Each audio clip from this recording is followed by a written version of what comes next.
Chicken grill తిందామని బయటకు వచ్చాను. ఇక్కడ చికెన్తో పాటు బోల్డ్ గ్రిల్స్ అనేది ఉంచారు చూడండి. పంది మాంసం అనమాట ఇవి. పంది పీసెస్ అయితే అలా గ్రిల్కి అయితే తగిలిసి మసాలాలన్నీ పట్టించి అలా ఉంచారండి. ఇవైతే చికెన్ అనమాట. ఏది చికెనో ఏ పీసెస్ నాకు అర్థం అవ్వట్లేదు. తిందామన్నా కూడా భయం వేస్తుందండి. మేము ఉన్న దగ్గర అయితే ఇవే చాలామంది అమ్ముతున్నారు. అసలు ఈ పంది మాంసం లేని షాప్ అంటూ లేదు, ఫుడ్ కోర్టు. ఇంకోండి చూడండి, చికెన్ మండి అంట.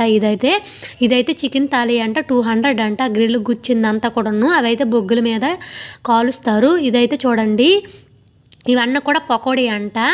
Prawns pakodi, chicken pakodi, veg pakodi, ఇవన్నీ కూడాను చూడండి. పురుగులు కూడా గ్రిల్స్కి ఇలా తగిలించి అయితే కాల్చి అమ్ముతున్నారు. ఇవన్నీ కూడా చూడండి, ఫ్రాన్స్, క్రబ్స్, ఇవన్నీ కూడా పంది మాంసం లేని షాప్ అంటూ లేదండి. ఇక్కడైతే ప్రతి ఒక్కరు కూడా పంది మాంసం తింటారు కదా. మేము ఉన్న దగ్గర అయితే ఇలా ఫుడ్ కోర్ట్లు ఇవన్నీ కూడా అమ్ముతున్నారండి.